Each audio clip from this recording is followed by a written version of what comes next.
বৃষ্টি এখনো হচ্ছে মনে হচ্ছে নাকি? বৃষ্টি হচ্ছে। 2 ঘন্টার কথা যদি আমি আধা ঘন্টায় বলতে পারি, থাকবেন তো? কাদা তো বসবে কি করে, নিচে তো ভেজা কাদা। দাঁড়িয়ে থাকে, বেশি সময় না ভাই, আমি সামারাইজ করে ফেলছি। খুব অল্প সময় মূল কথাটা এখান থেকে বের করে ডেলিভারি দেওয়ার চেষ্টায় আছি ইনশাআল্লাহ। তাবারাকাল্লাযী বিয়াদিহিল মুলক ওয়া হুয়া আলা কুল্লি শাইইন কাদির। তাবারাকা, আল্লাহ পাক বলেন বরকতশালী, বরকতময় ওই আল্লাহ যার হাতে রাজত্ব। রাজত্বের মালিক কে? আল্লাহ। এই কথাটা নিয়ে কেউ যদি উল্টা পাল্টা ধারণা করে, বিশ্বাস করে, সে ঈমান থেকে খারিজ হয়ে যায়। আমরা এতদিন পর্যন্ত শুনেছি ওযু ভাঙে 7টা কারণে। কয় কারণে? নামাজ ভেঙে যায় 19টা কারণে, রোজা ভেঙে যায় 2টা কারণে, হজ ভেঙে যায় 5টা কারণে। যত ইবাদত আছে এগুলো ভেঙে যায়, নষ্ট হয়ে যায়, তার কারণ আছে 2টা, 5টা, 7টা, 19টা। আমাদের যে ঈমান আছে, ঈমানও ভেঙে যায়, নষ্ট হয়ে যায় 10টা কারণে। কয়টা? 10টা। আর প্রথম নাম্বারে কেউ যদি আল্লাহকে রাজত্বের মালিক মনে না করে, নিজেকে মনে করে, সে আর মুমিন থাকে না। এই জন্য বিয়াদিহিল মুলক দিয়েছেন, ক্ষমতার একচ্ছত্র মালিকানা এটা আল্লাহর। এর ভেতরে কেউ যদি ভাগ বসায়, নিজের দাবি করে চালাতে চায়, আল্লাহ তার উপরে ওই রকম রেগে যায়। কোন মানুষ বাড়িতে গিয়ে দেখছে তার স্ত্রীর কাছে পাশের বাড়ির ছবি মধ্যে ঘুমিয়ে আছে, ভালো লাগবে তার? না। আরো জোরে। হাতের কাছে যা থাকবে তাই দিয়ে পিটাবে, এমনকি দা বটি খন্তা কোড়াল যা থাকবে তাই দিয়ে মেরে ফেলবে। আল্লাহ পাক বলেন বিয়াদিহিল মুলক, ক্ষমতা আমি আল্লাহর হাতে। এইটা নিয়ে কেউ যদি ভাগ বসাই, টানাটানি করে, আমি আল্লাহ ঠিক তার উপরে ওই রকম রেগে যায়। কুলিল্লাহুম্মা মালিকাল মুলকি তুতিল মুলকা মান তাশা ওয়া তানজিউল মুলকা মিম্মান তাশা ওয়া তুইজ্জু মান তাশা ওয়া তুযিল্লু মান তাশা বিয়াদিকাল খায়রু ইন্নাকা আলা কুল্লি শাইইন কাদির।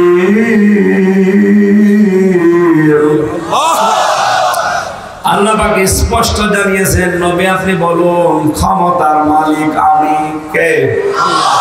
আমি যাকে ইচ্ছা দান করি, যাকে ইচ্ছা নামিয়ে দেই।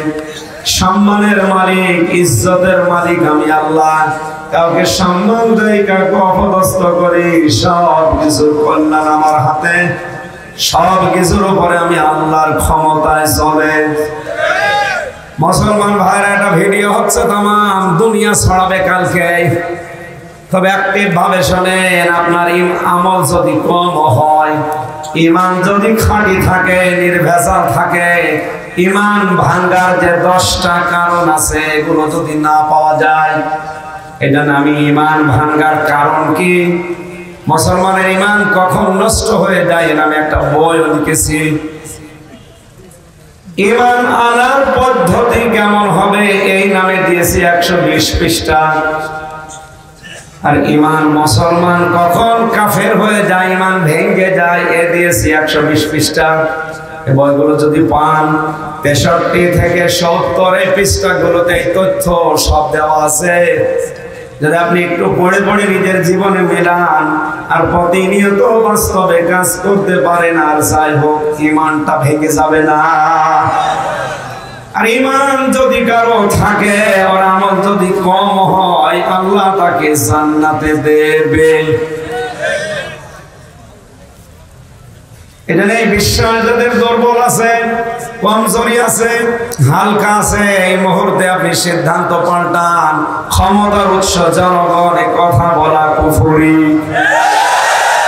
আপনি না মানেন সেটা আলাদা, বাস্তবে হয়তো 100 বার মেনে নিতে পারছেন না সেটা আলাদা, কিন্তু আপনাকে বিশ্বাস করা লাগবে ক্ষমতার উৎস আল্লাহ। উনি ছাড়া কেউ ক্ষমতা দিতে পারে না, নিতেও পারে না। এজন্য আল্লাহ প্রথমেই শুরু করেছেন বিয়াদিহিল মুলক, আমার হাতে, আমার কুদরতি হাতে ক্ষমতা। সুবহানাল্লাহ বলতে পারেন না? এই বিশ্বাস আমাদের আছে। ক্ষমতার মালিক কে? এবার আপনার অন্যান্য আমল আখলাক যদি কি অবস্থা আপনি জানেন, মন থেকে যদি এ কথা বলেন আর বিশ্বাস করেন ক্ষমতার উৎস জনগণ নয় আল্লাহ, অবশ্যই আমার বিশ্বাস আপনি মাফ পাবেন। আমিন। এজন্য নিজেকে সমস্ত দুর্বলতা, অক্ষমতা, সমস্ত আয়ের থেকে, দোষ থেকে ত্রুটি মুক্ত ঘোষণা দিয়ে তাবারকা দিয়ে আরম্ভ করেছেন। তাবারাকাল্লাযী বিয়াদিহিল মুলক ওয়া হুয়া আলা কুল্লি শাইইন কাদির। এই যে আলা কুল্লি শাইইন কাদির, সব জিনিসের উপরে আল্লাহর ক্ষমতা চলে, তার বাস্তব প্রমাণ সে 3 হাত বডি।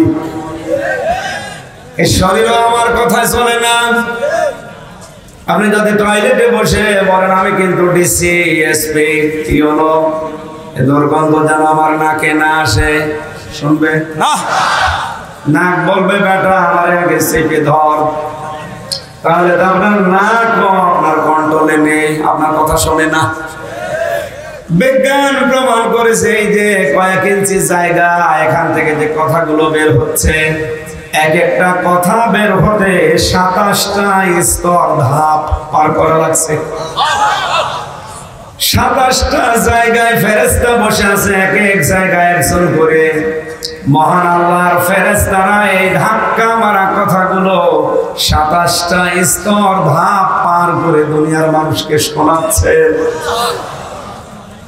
নবীজি জানিয়েছেন একটা স্তর যদি দুর্বল হয়ে যায়, ফেরেশতা যদি কথা না শোনেন, ফেরেশতা যদি দায়িত্ব পালন না করে, আপনি কথা বলবেন কিন্তু বের হবে না, গোগা শব্দ হবে। কত বড় ক্ষমতার মালিক আমার আল্লাহ! শুধুমাত্র এই কণ্ঠের কয়েক ইঞ্চি জায়গায় আমি তাকিয়ে দেখতে পাচ্ছি, তামাম দুনিয়া তো পড়ে আছে। এজন্য আলা কুল্লি শাইইন কাদির দিয়েছেন। পৃথিবীর এমন কোন জায়গা নেই যেখানে আল্লাহর ক্ষমতা চলে না, সব জায়গায় ক্ষমতা কার? আল্লাহ তার বড়ত্বের কথাগুলো, বিশালত্বের কথাগুলো, মহত্বের কথাগুলো বলছিলেন, হঠাৎ করে আলোচনার ধরন তিনি পাল্টিয়ে ফেললেন। এবার আমাদের সবচাইতে গুরুত্বপূর্ণ যেটা আমাদের জীবন, আমাদের হায়াত, আমাদের জীবনের দিকে তিনি কিছু কথা বলার জন্য আমাদেরকে শোনাচ্ছেন। আল্লাযী খালাকাল মাউতা ওয়াল হায়াতা লিয়াবলুয়াকুম আইয়ুকুম আহসানু আমালা। আল্লাহ পাক বলেন তিনি সে আল্লাহ। কোন আল্লাহ? এতক্ষণ যার ভূমিকায় কথাগুলো তিনি বললেন, সব ক্ষমতা, দুর্বলতা, দোষ ত্রুটি আয়ের থেকে আমি মুক্ত, আমার কোনো দোষ নেই, যে কথা বলতে বলতে এবার তিনি বলেন আল্লাযী, ওই আল্লাহ এতক্ষণ যিনি তার পরিচয় দিলেন। খালাকাল মাউতা, তিনি সৃষ্টি করেছেন তোমাদের মওত, আমাদের কি? মৃত্যু। মৃত্যু। আল্লাহ মওতের কথা আগে দিয়েছেন, হায়াতের কথা আগে দেননি। মুফাসসিরিন ইকরাম মওত শব্দটাকে আগে দেওয়ার কারণ ব্যাখ্যা করছেন। পৃথিবীর মানুষ, এ কথা তোমার বিশ্বাস করা লাগবে, যত উপরে ওঠো না কেন মরা লাগবে। আমার মনে হয় যারা বলে যে আমরা কোরআন পড়ি, তারা যদি এই শব্দটা বিশ্বাস করতো যে খালাকাল মাউতা ওয়াল হায়াতা, আল্লাহ আগে মওত বানিয়েছেন, তার মানে আমি যাই করি মরা লাগবে, ওর জীবন পাল্টিয়েছে তো। 2 নম্বর আল্লাহ বলেন তোমাদের হায়াত আমি বানিয়েছি। আমাদের এই যে ছোট্ট হায়াত, এটা আমরা মাঝের জীবনে আছি। হায়াত প্রধানত 5 প্রকার হয়। এর আগে আমরা 2টা হায়াত পার করে এসেছি, সামনে আছে আমাদের এখনো 2টা, এটা মাঝেরটায় আছি। প্রথমে যে হায়াত ছিল ওইটার নাম আলমে আরওয়াহ, রূহের হায়াত, রূহের জগৎ। ওই জায়গায় আমাদের জাতির, আমাদের আদি পিতা হযরতে আদমের পৃষ্ঠদেশ থেকে আল্লাহ আমাদের রূহগুলো সব একবারে বের করেছিলেন। ওয়াইদা খাযা রাব্বুকা মিন বানি আদামা মিন যুহুরিহিম যুররিয়াতাহুম ওয়া আশহাদাহুম আলা আনফুসিহিম আলাস্তু বিরাব্বিকুম ক্বালু বালা শাহিদনা আন তাকুলু ইয়াওমাল কিয়ামাতি ইন্না কুন্না আন হাদা গাফিলিন। আল্লাহু আকবার। সূরা আরাফ 9 নম্বর পারা 12 নম্বর পৃষ্ঠা 3 নম্বর লাইনের 172 নম্বর আয়াত। এটা আল্লাহ পাক বলেন, স্মরণ করেন ওই সময়ের কথা যখন আপনার রব হযরতে আদমের পৃষ্ঠদেশ থেকে তার সন্তানগুলো বের করে নিয়ে এই রূহের জগতে একটা অঙ্গীকার নিয়েছিলেন যে আমি কি তোমাদের রব না? এক বাক্যে সবাই বলেছে ক্বালু বালা, অবশ্যই আপনি আমাদের রব। কুমিল্লাবাসী বলেন, ওই রূহের জগতে আমরা ওই ময়দানে ছিলাম কিনা? বলেন বলেন। কথা দিয়েছিলাম অবশ্যই আপনি আমাদের রব। আল্লাহ বলেন শাহিদ না, আমি একা না, এই যে ফেরেশতারা আছে এরা সহ তোমরা, আমি নিজেও সাক্ষী থাকলাম। আনতা কুলু ইয়াউমাল কিয়ামাতি ইন্না কুন্না আন হাদা গাফিলিন। এই কথা যেন কেউ বলতে না পারে যে আমরা এই বিষয়ে জানতাম না। কিয়ামতে কেউ যেন গাফিলতের কথা বলতে না পারে। যেহেতু রূহের জগতে রব বলে গ্যারান্টি দিয়ে আল্লাহকে আমরা স্বীকার করে নিয়েছি, পৃথিবীতে আমাদের হারানোর মতো আর কিছু নেই। কারণ আমি এসেছিলাম একেবারে ন্যাংটা খালি, কথা বলেন কিনা? সবাই এসেছি আমরা একেবারে খালি হাতে, একেবারে উলঙ্গ অবস্থায়। কি কথা বলেন, কথা বলেন। এমনকি যাবার সময়ও কেউ কিছু নিয়ে যেতে পারবে? আমার হারানোর কিসের ভয়? আমার পাওয়ারও ভয় নেই, হারানোর ভয় নেই। এসেছি যেভাবে ওইভাবে যাওয়া লাগবে। মাঝখানের সময়টুকুতে জানো মহান আল্লাহকে যে রব বলে স্বীকার করেছিলাম এইটার সাথে মুনাফিকি না হয়। কুমিল্লাবাসী রব শব্দের ঘনিষ্ঠ অর্থ আমি তাফসীর পেয়েছি। তার প্রথম অর্থ হচ্ছে রব মানে আইনদাতা। রব মানে আইনদাতা। রাজনীতির গন্ধ না খুঁজে আপনি নিজেও এই স্বীকৃতি দিয়েছিলেন যে আল্লাহ তুমি আমাদের রব। রব মানে প্রথম যেহেতু আইনদাতা, দুনিয়ার এই ছোট্ট জীবনে যদি কেউ আল্লাহর আইন না মেনে অন্য কোন আইন প্রতিষ্ঠা করার চেষ্টা করে সে বড় গাদ্দার। দেশের বিরুদ্ধে অবস্থান নিলে তাকে আমরা দেশদ্রোহী বলি। রব স্বীকার করে রূহের জগতে, বাস্তব জীবনে এসে যারা আলমে দুনিয়ায়, দুনিয়ার জগতে আল্লাহর আইন মানে না, আরো বিরোধিতা করে, এরা আল্লাহদ্রোহী। রাষ্ট্রদ্রোহীদের যদি মামলা হয়, তাদের যদি বিচার করা লাগে, এই দেশে আল্লাহর আইন যারা মানে না, আল্লাহর আইনের পক্ষে যারা অবস্থান নেই, আল্লাহদ্রোহীদের বিচার করা দরকার। কোরআনে কারীম বিচারও দিয়েছেন, বলবো ইয়া মা'শারাল জিন্নি ওয়াল ইনসি ইন ইসতাতা'তুম আন তানফুযু মিন আকতারিস সামাওয়াতি ওয়াল আরদ ফানফুযু লা তানফুযুনা ইল্লা বিসুলতান। জবান খুলে কোরআনের আয়াত পড়েন, ফাবিআইয়ি আলা'i রাব্বিকুমা তুকাদ্দিবান।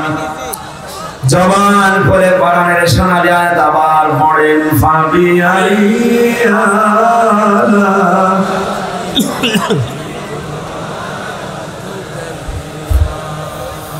আল্লাহ রাব্বুল আলামিন বলেন, হে জিন আর মানুষেরা, আমার আইন যদি ভালো না লাগে,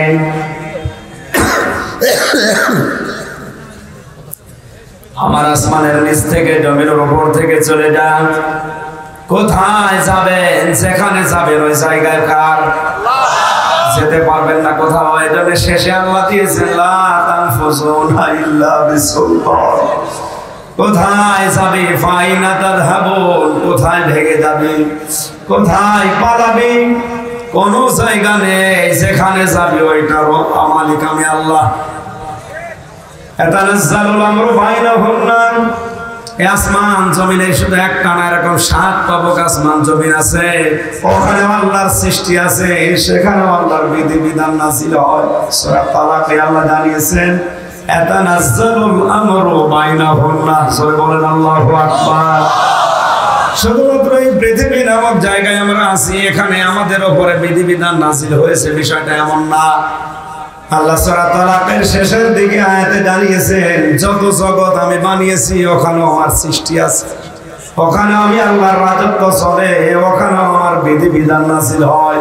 সুতরাং ওখানে যাবি, ওই জায়গা কার? কোথাও যেতে পারবি না। আমার কোন নিয়ামত তোরা অস্বীকার করবি বল? ইয়া আইয়ুহাল ইনসানু মা গাররাকা বিরাব্বিকাল কারীম। আল্লাহ বলেন, হে মানুষেরা, হে মানব জাতি, তোমার রবের উপরে ধোঁকায় ফেলে রেখেছে তোমারে। কে তোমাকে তোমার রবের ব্যাপারে ধোঁকায় ফেলে রেখেছে? তোমার সন্তানাদি, তোমার ব্যবসা বাণিজ্য, তোমার এই ছোট্ট জীবন। যারাই ধোঁকায় ফেলবে এই রব সম্পর্কে, ফিরে আসবে। এখনো কুমিল্লাবাসী, আমি যেটা এখান থেকে দিতে চাই ডেলিভারি হিসাবে, আল্লাহ রাব্বুল আলামিন আয়াতে জানালেন সব কিছুর উপরে যেহেতু আমি আল্লাহর ক্ষমতা চলছে, তাদের হায়াতটা রুহের জগতে যে স্বীকৃতি নিয়েছিলাম এটা যেন ভুলে না যাস, মনে থাকবে না, কথা যেন বলতে না পারিস। এই জন্য আমি নিজে সহ আমার ফেরেশতারা কিন্তু সাক্ষী আছেন। সুতরাং বাংলার জনগণ, আমার নিজেকে বাঁচাতে হলে রব বলে যে স্বীকৃতি দিয়েছিলাম এইটা বাস্তবে প্রমাণ করা লাগবে আল্লাহর আইন প্রতিষ্ঠার মাধ্যমে, না তো আমি বাঁচতে পারবো না। আল্লাযী আলা লাহুল খালকু ওয়াল আমরু, সৃষ্টি যার হুকুম চলবে তার, এইটাই স্বতঃসিদ্ধ। ইনিল হুকমু ইল্লা লিল্লাহ, বানিয়েছেন যিনি, হুকুম চলবে তার। সুতরাং আল্লাহর আইন প্রতিষ্ঠা করা, এটা রব বলে স্বীকার করা, এটা মাধ্যম। আমি যে স্বীকৃতি দিয়েছিলাম, আমি যেন মুনাফিক হয়ে না যাই, আমার কথা যেন ঠিক থাকে, এটা আমি অন্তত আশাই করি আল্লাহর আইনের বিরোধিতা যেন আমি না করি। আমাকে বাঁচা লাগবে দুনিয়া এবং আখিরাতে, এ কারণে আমি আশাই করছি আল্লাহর আইন আমি যতটুকু পারি প্রতিষ্ঠা করার পক্ষে থাকবো, চেষ্টা চালাবো। কথা বলে না কেন? প্রতিষ্ঠা যদি হয় তো সোনায় সোহাগা, দুনিয়া এবং আখিরাতে দুইটাই শান্তি। প্রতিষ্ঠা যদি নাও হয় আমার কোনো লস নেই, কারণ এ জমিনের মালিকও আমি না, এ কোরআনের মালিকও আমি না, আমি শুধু খাদেম। আমি আরো জোরে বলেন, আমি আল্লাহর জমিনে আল্লাহর খাদেম, দাস, বান্দা যাই বলেন। আমার দায়িত্ব হচ্ছে চেষ্টা করে যাওয়া। আমার বেতন আছে বিকাল 5টায়, জীবনের শেষ মুহূর্তে, মরণের পরে আমার বেতন শুরু হবে। ও বেতন যেন জান্নাত হয়, চলে বলেন আমি। বেতন যদি জান্নাত হিসেবে কেউ পেতে চায়, কোরআনে কারীম জানিয়েছে ইন্নাল্লাহা আশতারা মিনাল মুমিনিনা আনফুসাহুম ওয়া আমওয়ালাহুম বিআন্না লাহুমুল জান্নাহ। অবশ্যই আমি আল্লাহ ক্রয় করে নিয়েছি মুমিনের জান আর মাল, বিনিময়ে আমি আল্লাহ তাকে আমার বানানো যে জান্নাত দিয়ে দিয়েছি। আমি আবার রিপিট করছি, আমাদের হারানোর কোনো ভয়, কারণ আমি এসেছি খালি হাতে, পোশাক ছাড়া। এক কথা বলে না কেন? উল্লেখ করার মতো আমার কিছুই ছিল না, আমার নামও ছিল না, বংশের পরিচয় তো বাদই দিলাম। হালাতা আলাল ইনসানি হিনুম মিনাদ দাহরি লাম ইয়াকুম শাইআম মাযকুরা। আল্লাহ বলেন, মানুষের জীবনে এমন সময় কি অতিবাহিত হয়নি যে সময় উল্লেখ করার মতো সে কিছু ছিল না। তার নামে লায়নও ছিল না, মোহাম্মদও ছিল না, রবিউলও ছিল না, আলমও ছিল না। নেই থেকে পর্যন্ত যিনি নিয়ে এসেছেন, কিছুদিন কিছু বিষয় নাড়াচাড়া করাবেন, এরপরে আবার খালি হাতে খালি গায়ে ওই অবস্থায় আমাকে একেবারে নিঃস্ব করে মাটির নিচে রেখে আসবে। কথা বলে না কেন? এজন্য ঈমান যাদের আছে, ঈমানের এই মহা দৌলত যাদের ভেতরে সিটা ফোটা আছে, তাদের হারানোর কোনো ভয় নেই। কি হারাবেন? কি হারানোর তো কিছু নেই। এসেছি যেভাবে যাবো ওইভাবে, মাঝখানে কিছু সময় আল্লাহ আমাকে আমানত হিসাবে দিয়েছে। রূহের জগতে যে কমিটমেন্ট, যে অঙ্গীকার আমি করেছি, ওইটা যেন আমরা দুনিয়াতে ভুলে না যাই, এই জন্য মাহফিলের আয়োজন এটা স্মরণ করিয়ে দিচ্ছে। তুমি কিন্তু অঙ্গীকার করে এসেছো যে রব আমার আল্লাহ, আর আল্লাহকে রব এ কথা স্বীকার করার অনিষ্ঠা যে কারণ, তার প্রথম কারণ রব মানে আইনদাতা। রব মানে আরো জোরে, আল্লাহ পাক আইন দিয়েছেন, তার আইনগুলো আমি না মানতে পারলেও সব বিশ্বাস করি। এই করে কিনা? অবশ্যই আমি বিশ্বাস করি। মহান আল্লাহ কোরআনে আইন দিয়েছেন, ইউসিকুমুল্লাহু ফি আওলাদিকুম লিয-যাকারি মিসলু হাযযিল উনসায়াইন। সূরা নিসা 4 নম্বর পারা 18 নম্বর পৃষ্ঠার প্রথম নম্বর লাইনের 11 নম্বর আয়াতের প্রথম অংশে আছে। আল্লাহ বলেন, দুনিয়ার সবাইকে আমি আল্লাহ ওসিয়ত করলাম, নির্দেশ দিলাম, তোমাদের এক সাইডে যা পাবে, দুই মেয়ে তাই পাবে। এই আইনটা কার? আর জোরে বলেন কার?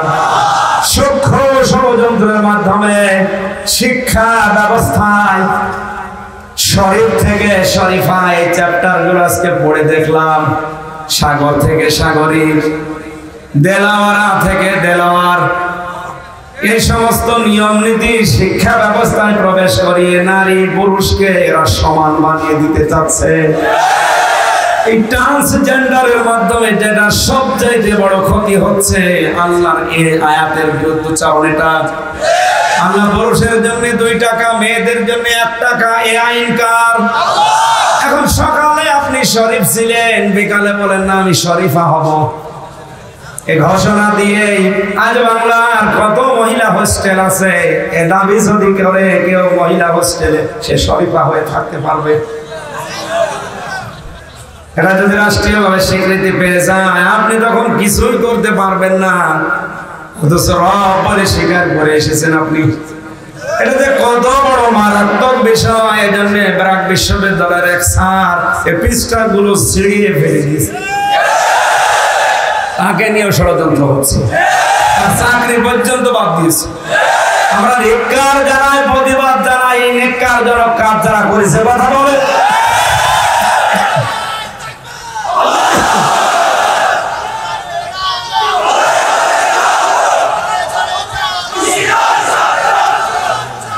আলহামদুলিল্লাহ।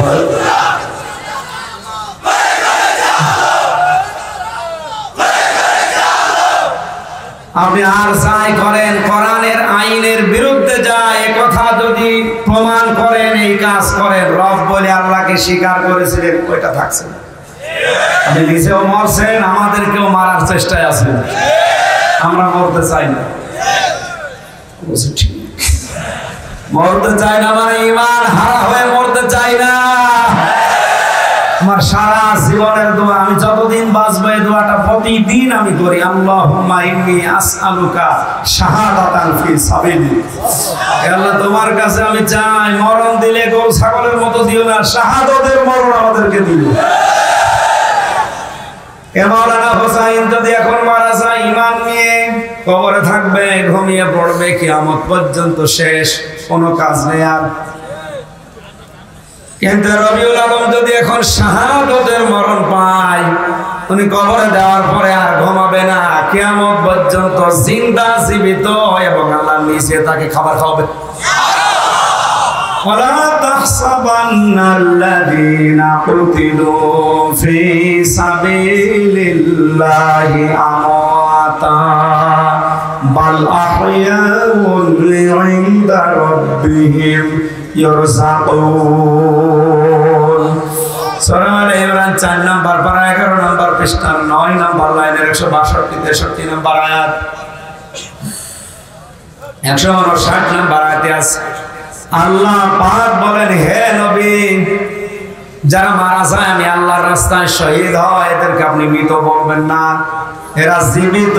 শুধু জীবিত না, আমি আল্লাহ নিজের তাদেরকে রিজিক দান করি। কুমিল্লাবাসী ঘুমিয়ে থাকলে খাওয়া লাগে না, এখন বলে না কেন? উনি তো ঘুমাবে, কিয়ামত পর্যন্ত ঘুমিয়ে থাকবে, শেষ, কোনো খাবার পাবে না কবরে। শাহাদাতের মরণ নিয়ে রবিউল আলম যদি যেতে পারে, এই 60 বছরে আর কি খেয়েছে, মরণের পরে যে খাবার শুরু হবে আল্লাহ নিজে খাওয়াবে। আমি সব আমাদের জীবনের প্রত্যেকেরই আশা, আকাঙ্ক্ষা যে মরণ যদি হয় শাহাদাতের মরণ দরকার।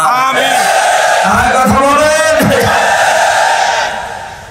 আল্লাহর আইনের বিরুদ্ধে যাচ্ছে, এটা পড়ে যা বুঝলাম, দেখলাম বাস্তবতায় বহু ক্ষতি হওয়ার সম্ভাবনা আছে। আমার মেয়ে থাকবে হোস্টেলে, আমার বোন থাকবে হোস্টেলে, সকালবেলা শরীফ থেকে শরীফা নাম পাল্টিয়ে আপনি মহিলা হোস্টেলে সিট পাবেন, জায়গা আপনাকে দেওয়া লাগবে, না দিলে রাষ্ট্রীয়ভাবে আমার নামে মামলা হবে। কত বড় সূক্ষ্ম ষড়যন্ত্র করে সিলেবাসে এটা ঢুকিয়েছে, যারা ঢুকিয়েছে তাদের বিচার করা দরকার। সবচেয়ে বড় বিষয়টা আল্লাহর আইনের বিরুদ্ধে। কার আইনের বিরুদ্ধে? আল্লাহ বলেন, আমি দুইটা জাতি বানিয়েছি, একটা নারী একটা পুরুষ, কিয়ামত পর্যন্ত কেউ কোনোটা পাল্টাবে না। আর আমি সকালে শরীফা, বিকালে শরীফা হয়ে গেল, সকালে সাগর, বিকালে সাগর হয়ে গেল। আমার মনে হয় এই সিলেবাস যদি সাগরে দেখে তাও হাসবে, কি বানিয়েছে। আর আপনি রব বলে স্বীকার করে সে রবের আইনগুলো না মেনে এর বিরুদ্ধে আইন তৈরি করছেন। আপনি যে কত বড় কঠিন সিদ্ধান্ত, ভয়ঙ্কর সিদ্ধান্ত নিয়েছেন, এখনো টের পাচ্ছেন না। সুতরাং আমাদের জননী যিনি আমাদের দায়িত্বে আছেন, তাকে বলবো যারা এই কাজ করেছে ওদেরকে ওখান থেকে সরান। আমরা আমাদের সিলেবাসে 1 থেকে মাস্টার্স পর্যন্ত কোরআনে কারীম 100 মার্ক চাই। শিক্ষা ব্যবস্থা এটা জান কারা দেখি।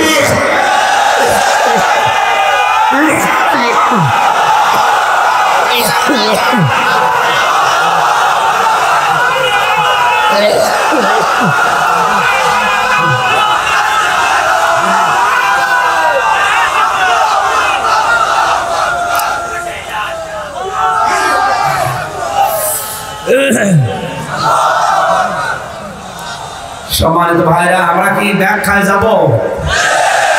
প্রথম জগৎটা পার করে ফেলেছি। সুতরাং যারা রব হিসাবে আল্লাহকে রূহের জগৎ স্বীকার করে আমরা নিয়েছিলাম, দুনিয়ায় রবের আইনের পক্ষে থেকে রবের আইনের বিপক্ষে যত কিছু তৈরি হবে তাদের বিপক্ষে থেকে এটা প্রমাণ দেওয়া দরকার। এই কাজ করতে গিয়ে যদি শাহাদত হয়, শহীদ হওয়া লাগে, আমাদের জীবন ধন্য।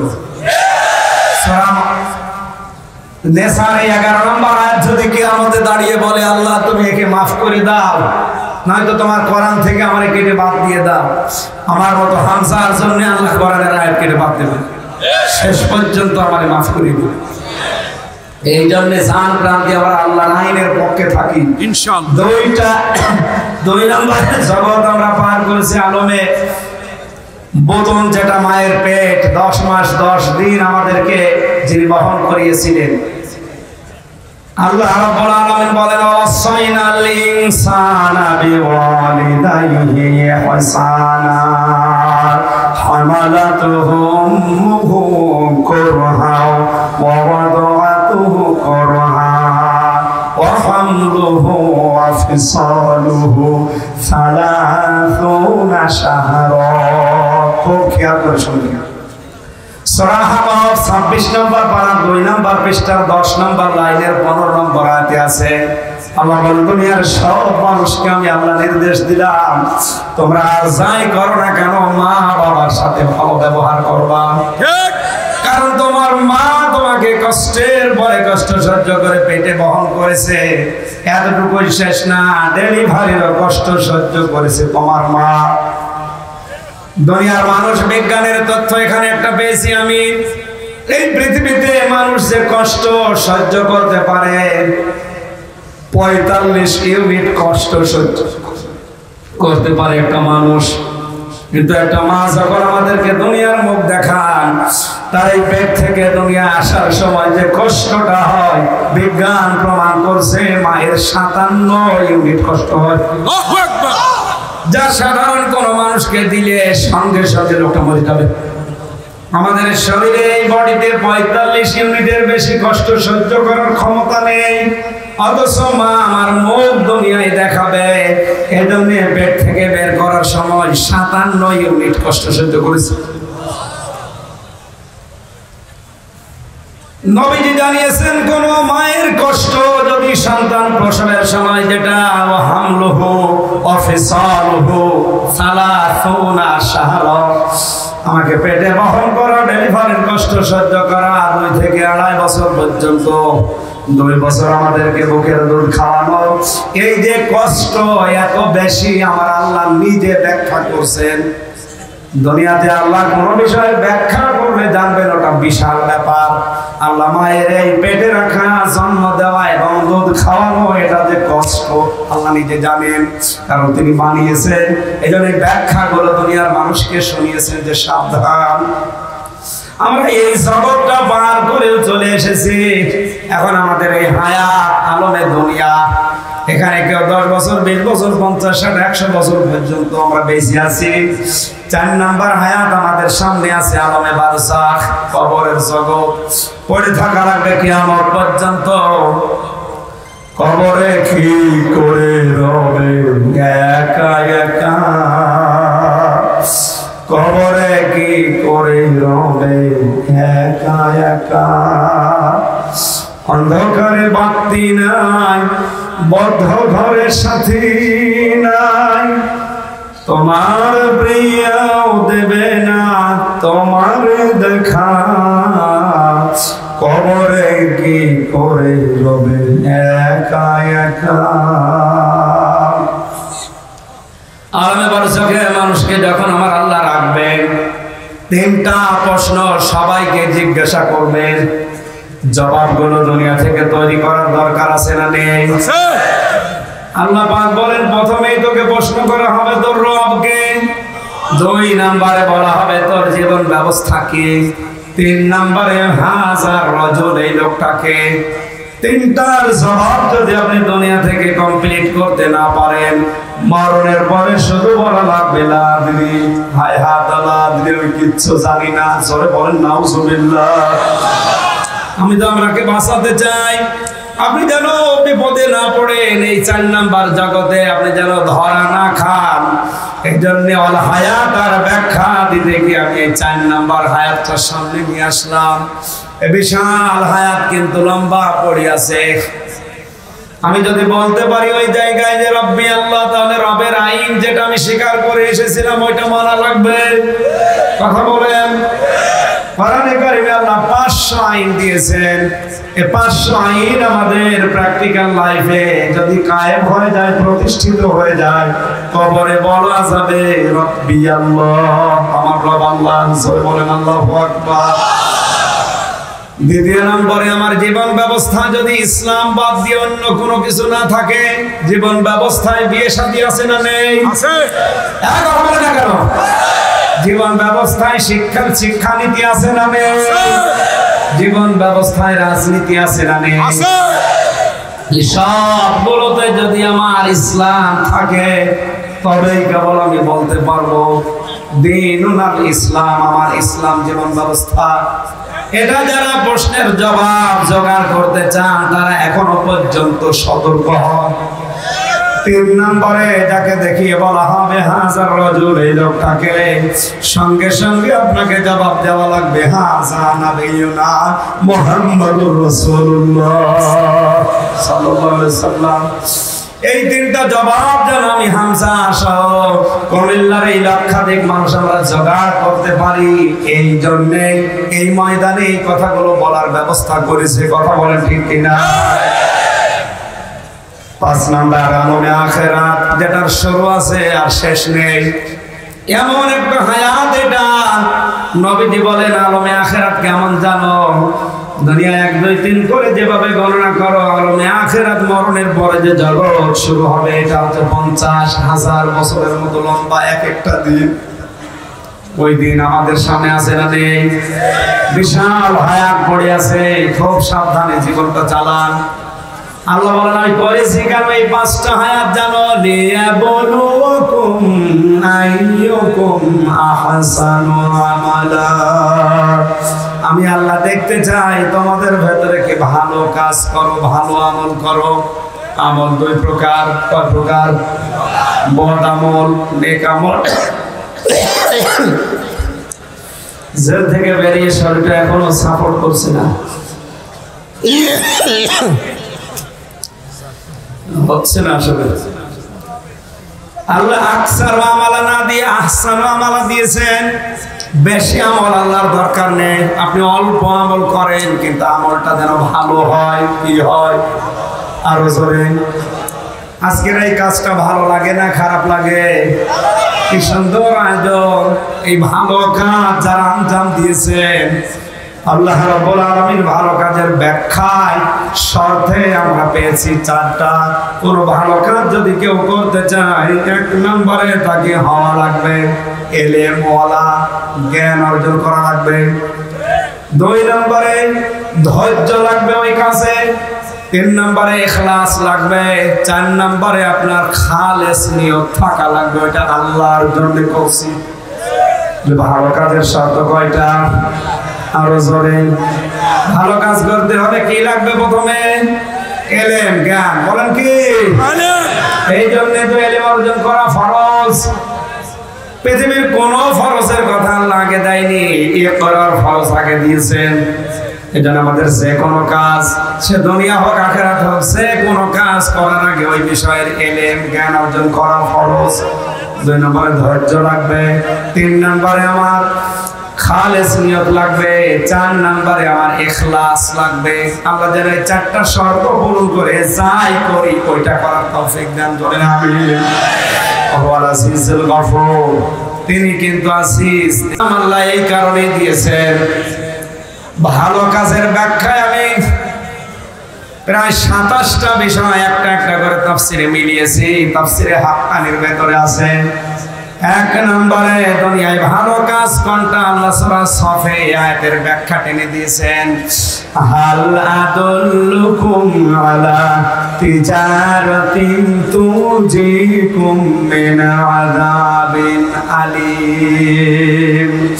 আল্লাহ পাক বলেন আমি কি দালালাত করব, ইঙ্গিত করব, দেখিয়ে দেব, এমন একটা ব্যবসার কথা বলবো যেটা করলে জাহান্নামে যাওয়া লাগবে না। تؤمنون بالله ورسوله وتجاهدون في سبيل الله بأموالكم وأنفسكم। তোমরা যারা দুনিয়াতে আল্লাহর প্রতি বিশ্বাস করো, রাসূলকে বিশ্বাস করো, এই 2টা দাবি সামনে রেখে জান আর মাল দিয়ে সর্বাত্মকভাবে আল্লাহর দ্বীন জমিনে কায়েম করার জন্য যারা জিহাদ করো, যালিকুম খায়রুল লাকুম, এইটাই ভালো কাজ। এটা আরো জোরে বলেন, এইটাই ভালো কাজ। কোন মুফাসসির কোন মাওলানা নিয়ে আসেন ভালো কাজের যে 27টা পয়েন্ট আমি পেয়েছি, তার প্রথম নাম্বার ব্যাখ্যা এটা। আল্লাহর উপর আমাদের বিশ্বাস আছে না নেই? আছে। রাসূলের উপরে আছে। এই বিশ্বাস 2টা সামনে রেখে আমাদের জীবন যেহেতু একেবারে নিঃস্ব, কিছুই নেই, দুনিয়ায় কিছু নিয়ে হাতে করে আসে নাই, খালি হাতে যাব। সুতরাং যতদিন আছে হায়াতে আলমে দুনিয়ার এই হায়াতে জান আর মাল আমাকে আল্লাহ আমানত হিসেবে চাই দিয়েছে, তার জমিনে জিহাদের মাধ্যমে যেন এটা কায়েম করার মাধ্যমে আমি সব খরচ করতে পারি। আল্লাহ বলেন এটা ভালো কাজ, এইটা ভালো কাজ এরকম বলেননি, যালিকুম খায়রুল লাকুম, এইটাই ভালো কাজ। যারা বলেন আল্লাহু আকবার। জান মাল দিয়ে যারা জিহাদ করছে আল্লাহর জমিনে, আল্লাহর দ্বীন কায়েমের জন্য আন্দোলন করছে, এইটা ভালো কাজ। 27টা আছে, আমি সবগুলো হয়তো বলতে পারবো না। ইন কুনতুম তা'লামুন, যদি তোমরা জানো আল্লাহ রাব্বুল আলামিন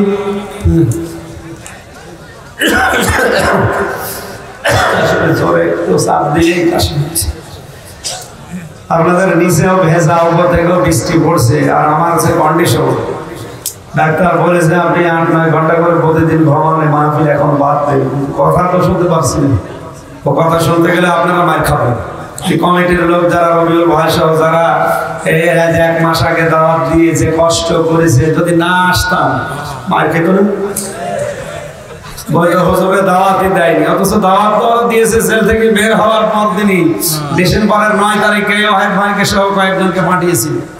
ইনারা সেই কুষ্টিয়ায় যে প্রথমে এইটা নোয়াখালী কোম্পানিগঞ্জের ফরাদ ভাই এই দাওয়াতগুলো এলাকায় নিয়ে এসেছে। কারণ আমাদের ডাক্তার যা বলছে শুনতে গেলে আমার মনে হয় কমিটিগুলো মার খাবে, এজন্য বাধ্য হয়ে আসা লাগছে। এসে তো বলতে পারছি না, বলতে গেলে কাশি চাপ দিচ্ছে, শরীরও সাপোর্ট করছে না। আমি জেলখানায় বসে এবং বাইরে এসে এডিট করে 2টা বই নারী এবং পুরুষের জন্য লিখেছি, দাম্পত্য জীবনে কলহ এবং সমাধান। এটা নারীদের জন্য 128 পৃষ্ঠা, পুরুষের জন্য 130 পৃষ্ঠা। এটা পুরুষরা কিনে নারীকে দেবেন, নারীরা কিনে পুরুষকে দেবেন। বাড়িতে এটা আমার মনে হয় শিক্ষিত মানুষের প্রত্যেকের থাকা দরকার। এর ভেতরে দায়িত্বগুলো দেওয়া আছে। আমি আয়াতটা, আর ওই গেটের মুখে গাড়ি আছে, কালো গাড়ি, ওখান থেকে নিয়ে আর স্টেজে যদি ভাই দেয় এখান থেকে নিয়ে যাবে। আমি শেষ করে দিচ্ছি, আগামীটা আসলে দেখবেন সব। আল্লাহুম্মা আমিন। মনাজাতটা করে যান। এই যে আরেকটা মাহফিল দেখছি মানে আমির হামজা, নোয়াখালী সদরে, এটা হচ্ছে ধর্মপুর হাজিরহাট, এখানে একটা মাহফিল আছে আমার 4 ফেব্রুয়ারি। হ্যাঁ, একটু বসে মোনাজাতটা করে যান। আমরা কয়েকদিন আগে কক্সবাজারে একটা মোনাজাত করেছিলাম উখিয়াতে। আমার বিশ্বাস হয় মোনাজাত আল্লাহর দরবারে কবুল হয়ে গেছে। আজকেও আমরা মোনাজাত করছি মুসাফির অবস্থায়। আল্লাহুম্মা আমিন। বসেন, একটু দয়া করে বসেন। মোনাজাতের সময় হাঁটাচলা করা, দাঁড়ানো ঠিক না, একটু বসে করেন মোনাজাত। আমরা সবার জন্য হাত তুলছি আল্লাহর দরবারে। রব্বানা যালামনা আনফুসানা ওয়া ইল্লাম তাগফির লানা ওয়া তারহামনা লানাকুনান্না মিনাল খাসিরিন। রব্বুল আলামিন, আমার শরীর গলা কিছুই সাপোর্ট করছে না। জোর করে হলেও যে কথাগুলো 1 ঘন্টা আমি বলেছি, মেহেরবানি করে তুমি আমাদেরকে কিছু না হলে কিছু সওয়াব দাও। সওয়াবগুলো তুমি আমাদের নবীজির রওজায় পৌঁছিয়ে দাও। দুনিয়ায় মাঠের নিচে যত মানুষ ঘুমিয়ে আছে এদেরকে ক্ষমা করে দাও। এ মাহফিলের প্রধান অতিথি তোমার বান্দা ফরহাদ হোসেনকে কবুল করো। সম্মানিত সভাপতি মোহাম্মদ রবিউল আলম, তার মায়ের কথা বলেছে, আল্লাহ তুমি মাকে শেফায়ে কামেলা আজলা দান করো। আমিন। হায়াত যদি নাই থাকে আল্লাহ তুমি ঈমানের সাথে তুমি তুলে নিও। আমিন। বিছানায় ফেলে কষ্ট দিও না, মেহেরবানি করে তাকে তুমি নেককার নারী হিসাবে মঞ্জুর করে নিও। আমিন। আমার আসাদুজ্জামান ভট্ট ভাই, মাওলানা আবু নসর আশরাফি, হোসেন আহমেদ মাহফুজ, আব্দুল ওয়াহিদ রবিউল ইসলাম সহ নাম না জানা যত মানুষ হাত তুলে আমিন আমিন করছি, আল্লাহ আমাদেরকে কবুল করে না। আমিন। সম্মানিত মা বোনদেরকে তুমি মঞ্জুর করো। উপর থেকে বৃষ্টি হচ্ছে, নিচে কাদা ভেজা, এই অবস্থায় যারা 1 ঘন্টা দাঁড়িয়ে বসে তোমার কোরআন শুনেছে, বোঝার চেষ্টা করেছে, হযরত ওমরের মতো হেদায়েত নসিব করে দাও। আমিন। সারাটা জীবন অপরাধ করে জীবনটা নষ্ট করে ফেলেছি, ভালো কাজ কোনটা তুমি জানিয়েছো। ভালো কাজ যেন আমরা তোমার নির্দেশিত এই আয়াত দ্বারা করতে পারি, সেই তৌফিক দাও। আমিন। আমার রবিউল ভাইকে তুমি মঞ্জুর করো, তার এই সন্তানটাকে তুমি কবুল করো। আমিন। আগামীতে এই মাহফিলটা কোরআনের প্রসারে আরো ব্যাপক করে কবুল করে না। আমিন। কুমিল্লা জেলার মাঠের নিচে যত মানুষ ঘুমিয়ে আছে এদেরকে তুমি জান্নাত দিয়ে দাও। আমিন। আল্লাহ দেশের দায়িত্ব যারাই পেয়েছে মানুষগুলোকে তুমি অমরের মতো সততা দিয়ে দাও। আমিন। বারাকাল্লাহু লানা ওয়া লাকুম ফিল কোরআনিল আযীম। আল্লাহ আমার কণ্ঠটা তুমি সুস্থ করে দাও। একজন ক্যান্সারে আক্রান্ত, একজন কিডনি নাই, একজন কিডনি না ক্যান্সারে আক্রান্ত, দোয়া চেয়েছে আল্লাহ তাকে শিফায়ে কামিলা আজলা দান করো। আমিন। আমি ভিক্ষা চাই মুসাফির অবস্থায়, মাজলুম অবস্থায়, অসুস্থ অবস্থায় আমার শরীরকে তুমি শিফায়ে কামিলা আজলা ভিক্ষা দাও।